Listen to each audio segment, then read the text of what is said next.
Começa agora mais uma edição do Contracapa, um programa que visa valorizar a cultura mineira, os escritores e escritoras de Minas e suas obras. Hoje nós estamos aqui com o Jacques Fuchs. Jacques, seja bem-vindo. Obrigado, é um prazer falar com o pessoal e com você. Ok.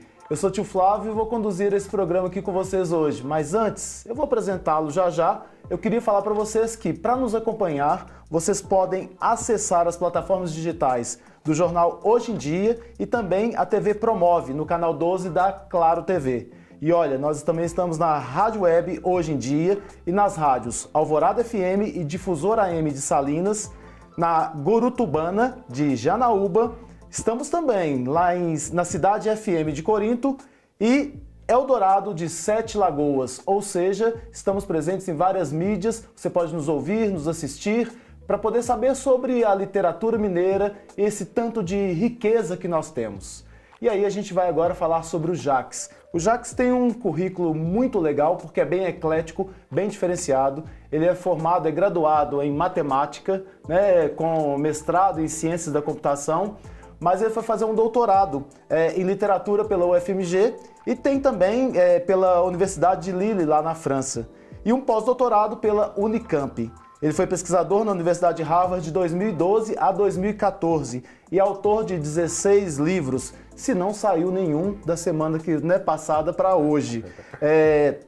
Nós vamos falar sobre alguns livros dele, mas eu vou citar alguns aqui, que é a Antiterapias, que é vencedor do Prêmio São Paulo. O Prêmio São Paulo é um dos prêmios, é um prêmio bem importante, né? Ele é um prêmio que, além de pagar bem... É o que paga melhor no Brasil, na verdade. Mas é um prêmio de bastante reconhecimento, né? Exatamente.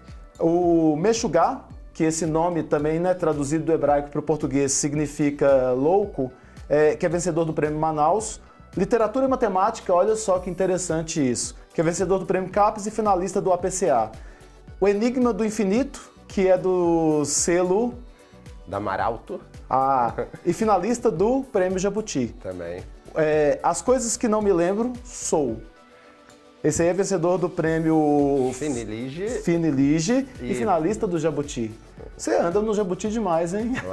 Queria mais, queria agora ganhar o Jabuti, né? Não, mas eu quero que você e outros tantos mineiros, né, passem pelo Jabuti, mesmo que não o ganhem, mas que ganhem também, passem por lá mais vezes, né? Também tem o livro chamado Herança, o livro Nunca Vou Te Perdoar por Você Ter Me Obrigado a Te Esquecer e Dona Ivone Lara, O Sonho de Sambar e Encantar. Então são vários livros. A gente vai começar aqui com o Antiterapias, que eu queria que você falasse pra gente, me chamou muita atenção essa questão de falar sobre as perdas. O que o Antiterapias fala? Sobre o quê? Então, né, eu tinha começado essa minha carreira literária, na verdade, assim, desde quando eu era muito novo, eu gostava muito de ler, mas eu gostava também dessa mistura, né, das áreas, né? Eu brinco que quando eu era novo, né, eu queria ser astrofísico, eu queria ser matemático, eu queria ser escritor, eu queria ser astrônomo, eu queria ser arqueólogo, antropólogo, né? E eu só fui descobrir que eu poderia ser isso tudo na literatura, né? Então, eu adorava a literatura, mas adorava muito as ciências exatas também, né? E aí eu resolvi, não sabia que literatura podia ser uma profissão, podia me tornar escritor. Eu sempre brinco que quando eu era novo, eu achava que o super-homem, o Batman e o escritor estavam na mesma ordem de impossibilidade de sonhos, né? Então eu resolvi, na verdade, fazer engenharia. Eu comecei os meus estudos fazendo engenharia elétrica. Então você já tinha esse sonho de escritor pelo acesso à leitura mesmo? É um sonho muito Era uma coisa incipiente. Escondida, né? Tá. E aí eu fiz engenharia elétrica e não me adaptei muito bem. Depois fui para matemática também, não gostei muito. Depois fiz ainda um mestrado em filosofia, depois em computação. E aí quando eu fui para estudar formalmente literatura, eu me apaixonei, né? Eu brinco que eu fiz aquele voto de pobreza, né? Porque eu saí da computação e fui para a literatura, né? Mas enfim, aí eu fiz o meu doutorado na UFMG na França, né? Eu fiz uma cotutela e acabou que minha tese ganhou o prêmio da melhor tese no Brasil e na França. E aí, enfim, isso me deu uma motivação. E logo depois eu resolvi escrever o meu primeiro livro de ficção. Eu falei assim, bom, com as ideias que eu tenho do meu doutorado, com as leituras que eu tenho, porque o doutorado é muito bom, além de você, né, defender uma tese, que no meu caso foi justamente essa mistura entre literatura e matemática, você também desenvolve, pesquisa, lê muito, né? Então, com essas ideias que foram nascendo dentro de mim, que já estavam lá, e também com essa ideia que, né, teve um boom na literatura que é chamado de autoficção, que é você, né, a partir dos seus momentos, a partir das suas histórias, a partir das suas leituras, você construir talvez um livro de memórias, mas as memórias nem sempre são 100% verdadeiras. Entendi. Eu fui escrever. Ela não precisa ser genuinamente, né, escrita como foi. Então a autoficção é contar um pouquinho de alguma coisa que você passou, colocando alguns dados ali que não são tão reais. Na verdade, a memória, quando a gente resgata algo da memória, essa memória sempre é fragmentada, sempre é falha, e ela sempre né, eu sempre digo que não é que você quer mentir, mas o que você quer fazer é juntar as peças de um quebra-cabeça que a sua memória já vai perdendo. Então, para você juntar essas peças, você precisa de um pouquinho de ficção.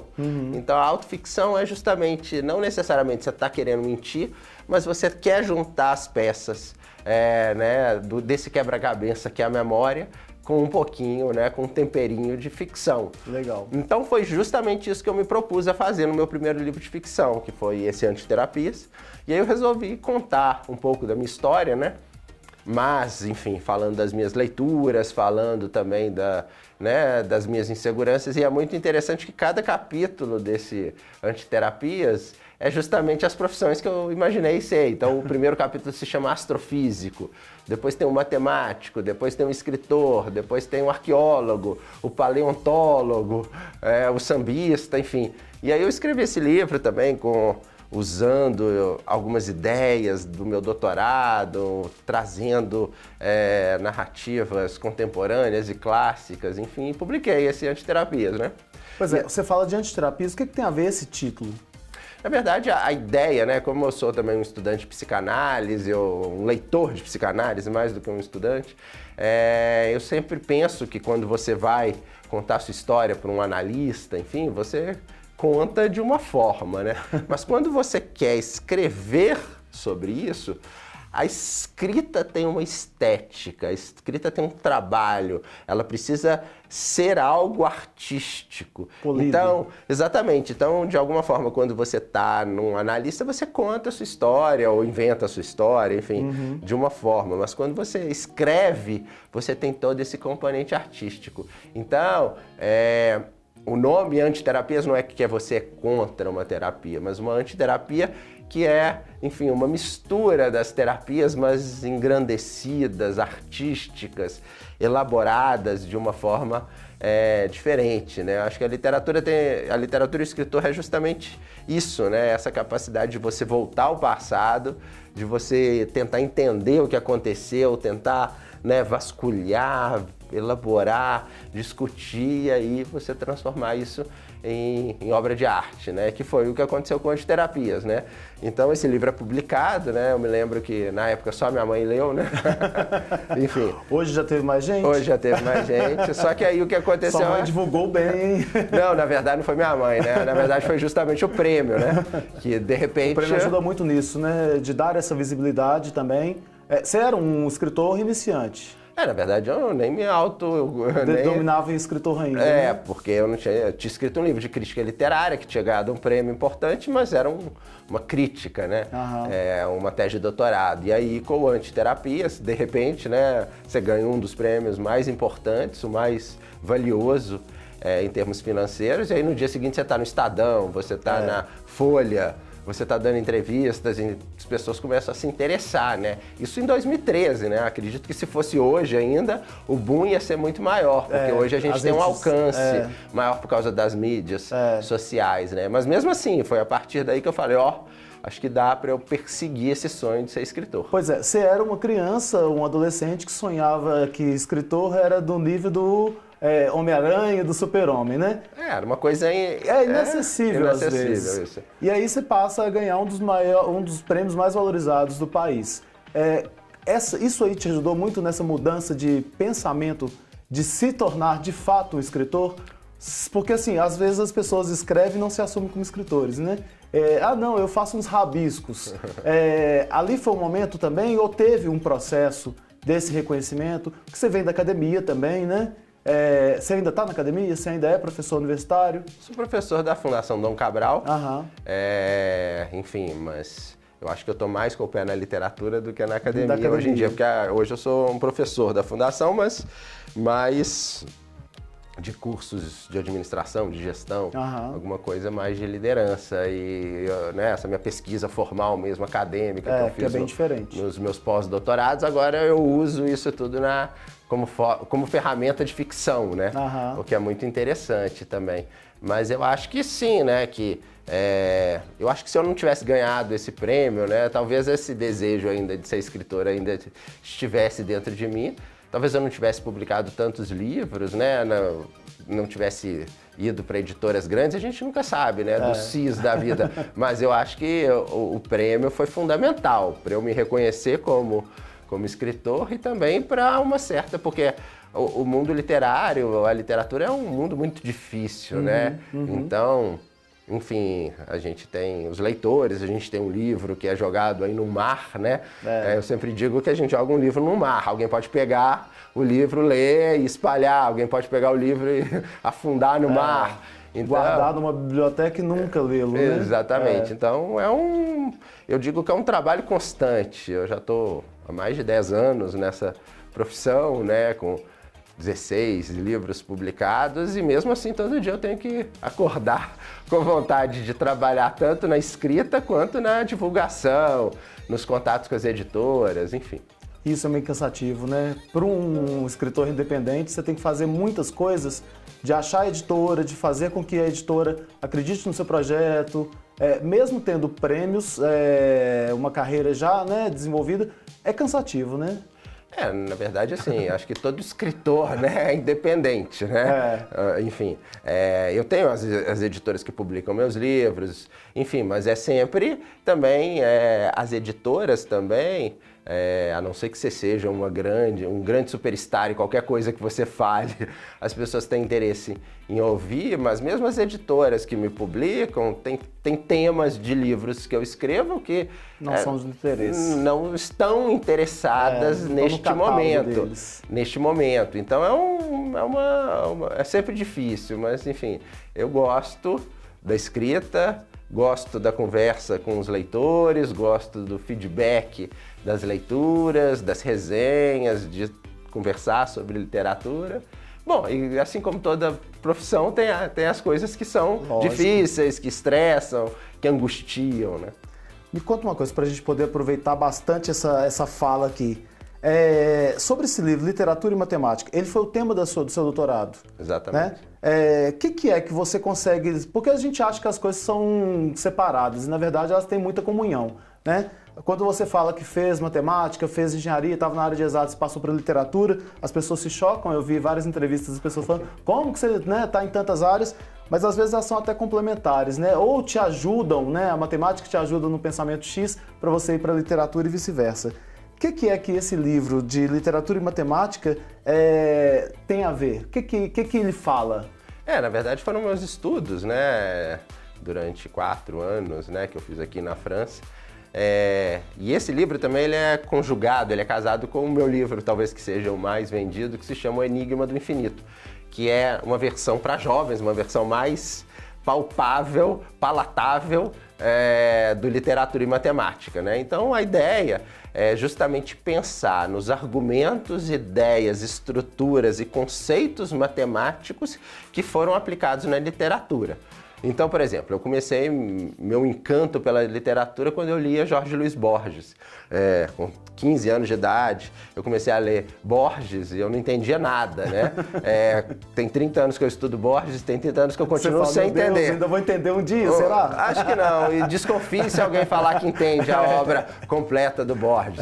Mas enfim, e quando eu lia Borges, quando eu estudava Borges, eu sabia que o Borges estava tratando de elementos matemáticos, mas eu não sabia como era possível que isso fosse feito, né, dentro da literatura. E eu cheguei no doutorado, fiquei com esse Borges guardadinho e conheci um outro grupo de literatura Potencial, que chama, que é um grupo de literatura francês, que pensa em aplicar ideias matemáticas para fazer literatura. Bom, a gente tem, por exemplo, sonetos. Sonetos são estruturas matemáticas e é um poema, né? A gente tem, por exemplo, a Divina Comédia, a Torá, Goethe. Eles compõem textos totalmente ritmados, então há uma estrutura matemática por trás. A mesma coisa a música ela é toda matemática também. Então esses elementos são estudados, essas estruturas são usadas nesses escritores, como Ítalo Calvino,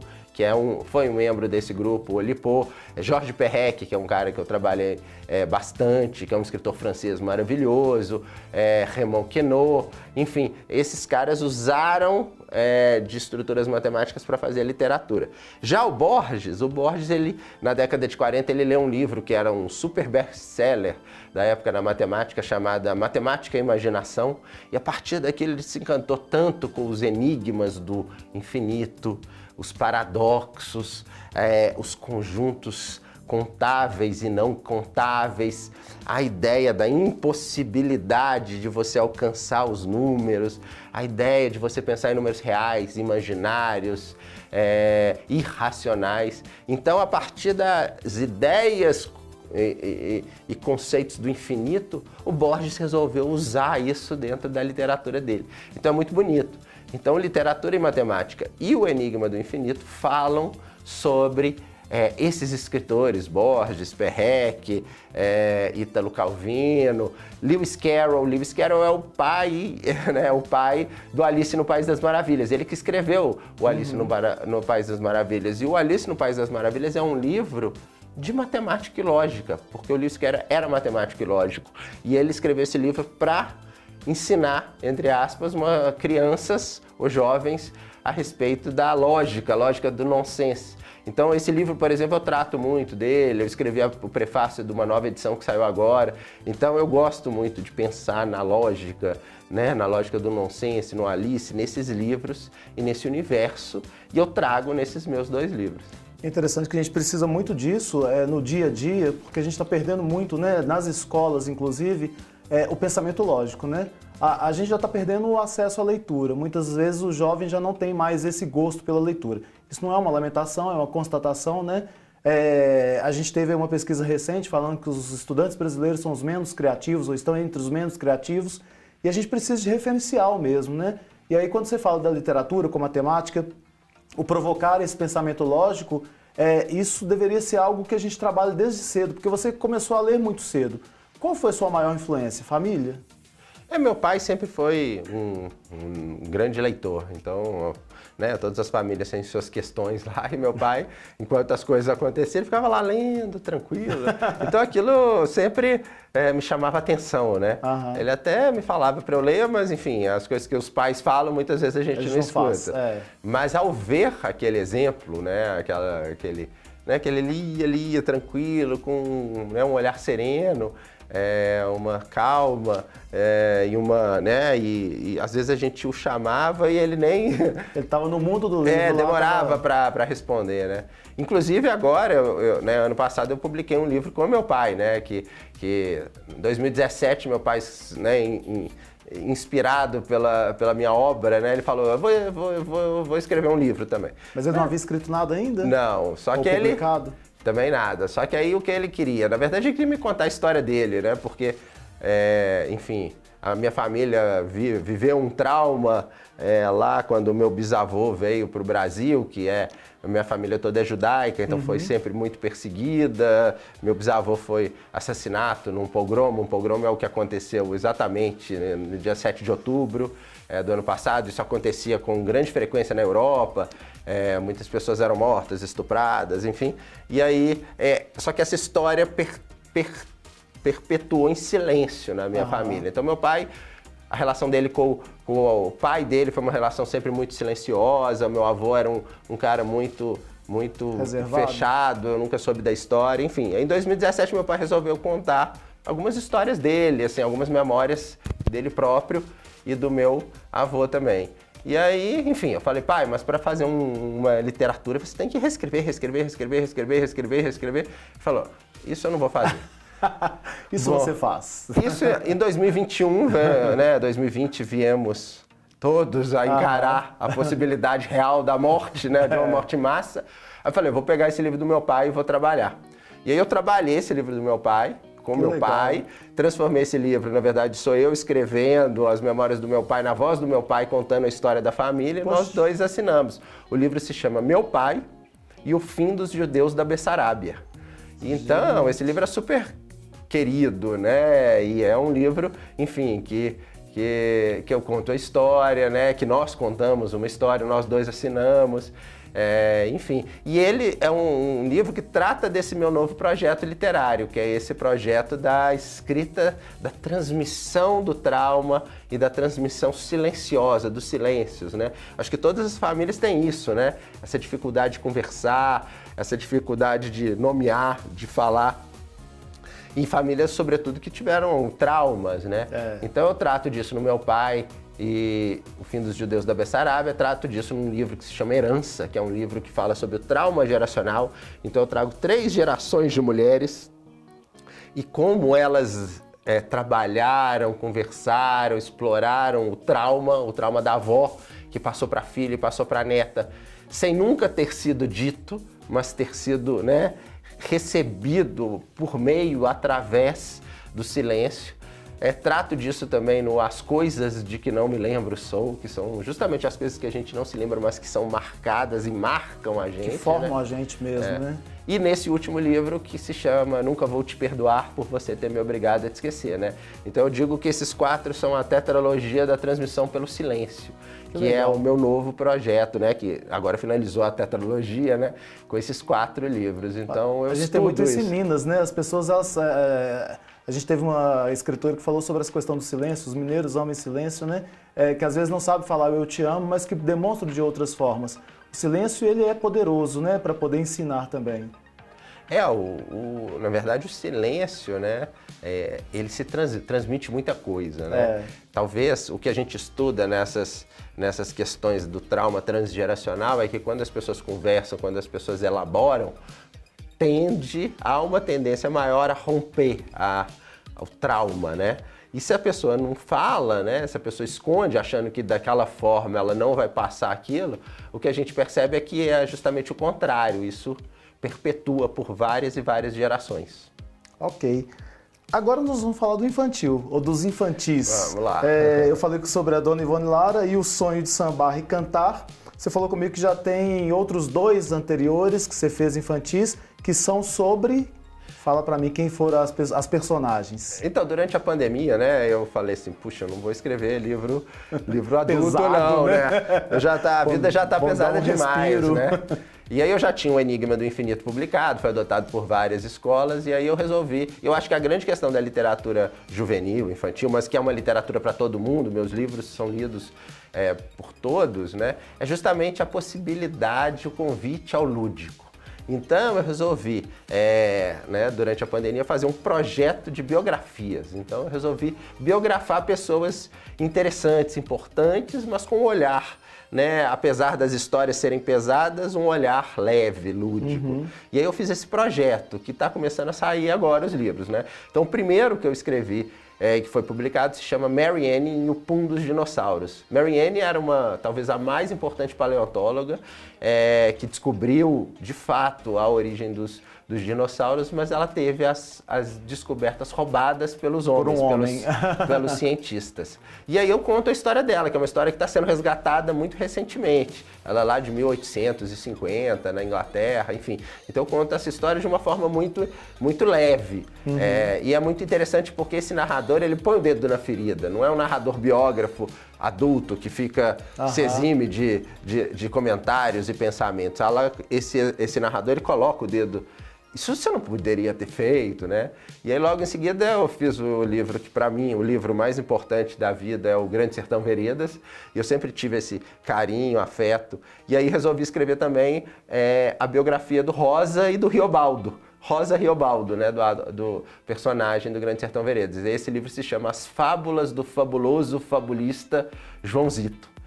E agora, como você disse, acabou de sair a história da Ivone Lara e o sonho de sambar e cantar, né? Por quê? Por que Ivone Lara? Então, a Ivone Lara também, né, talvez tenha sido foi a mulher negra a ter 2 cursos superiores numa época que ninguém tinha. Ela, né, viveu muitas lutas, ela foi muito importante pela luta antimanicomial ela trabalhou junto com a Anísia da Silveira, mas ela que trouxe a música terapia, a arte terapia. Legal.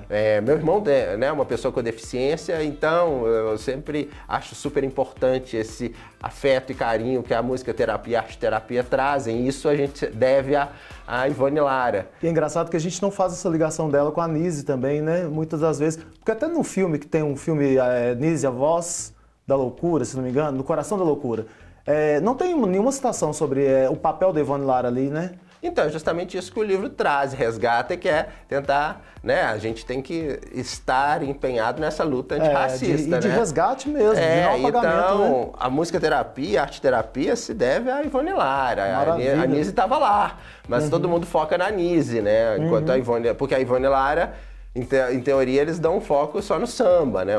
Uma das maiores sambistas de todos os tempos, mas ela teve essa vida muito importante que eu trago no livro, que eu dou um olhar especial para essa luta antimanicomial, para essa formação dela, para essa história da vida dela, e também quando ela começa a escrever sambas e ela não pode assinar, porque o mundo não permitia que uma mulher assinasse um samba, então o primo tinha que assinar para ela. Enfim, só depois dos 60 anos que o mundo começa a reconhecer e aceitar esse tipo de coisa, o que é terrível, né, a gente pensar, né? Primeiro uma mulher negra que teve toda essa questão, depois uma mulher no samba, enfim. Então esse livro fala de uma forma lúdica e leve tudo sobre a nossa querida... Que é maravilhosa mesmo. Tem uma escritora que ela eu acho que ela é norte-americana, pintora na verdade, eu não vou saber o nome dela, não vou lembrar, mas tem um filme traduzido aqui no Brasil chamado Grandes Olhos. E ela pintava os bonequinhos dela com os olhos muito grandes. E quem assinava os quadros era o marido. E aí eles foram ao júri, e aí é um spoiler do filme, tá, gente? Eles foram ao júri, e aí o juiz resolveu fazer o seguinte: olha, não tem como definir isso. Tragam as telas e vamos pintar aqui na sessão, no júri. E aí eles pintaram. O que o homem fez? Nada, ele não sabia. E aí foi dado a ela o reconhecimento por todos aqueles quadros que foram vendidos, né? E que ela não tinha esse reconhecimento. E olha como a gente tem um apagamento muito grande em diversas áreas, né? Você está trazendo 2 aí, especificamente. Mas se você for, né, continuar pesquisando, tem um monte para falar, né? Então essas biografias que vão sair outras, né, são 3, né, em breve vai sair também a da Marie Curie, que é uma a maior cientista, maior cientista de todos os tempos. Prêmio Nobel, né? 2 prêmios Nobel. Depois vai sair também da Hannah Arendt, que também é uma figura super, né, complexa e que trabalhou com um tema que eu acho que hoje também é muito pertinente à nossa sociedade, que é a banalidade do mal, né? Enfim, então são temas, são figuras muito importantes, mas que foram combatidas não pela ciência que estava fazendo. A Marie Curie não foi combatida pela química e física que ela estava descobrindo, né, contribuindo pelos elementos que ela descobriu, não, mas ela foi subjugada por ser mulher. Então, né, o próprio prêmio Nobel, quando concede para ela o segundo prêmio Nobel, o primeiro eles concedem para o marido. E aí depois o marido fala, mas quem fez foi ela. Aí eles dão para os 2. O segundo dão para ela e falam assim, melhor você não vir pegar não, porque você teve um caso com um homem casado. É um absurdo, né? E o que ela tem a ver com isso? A Hannah Arendt também, né? Uma das filósofos mais importantes que estão trabalhando com temas terríveis, ela é xingada por ser mulher, né?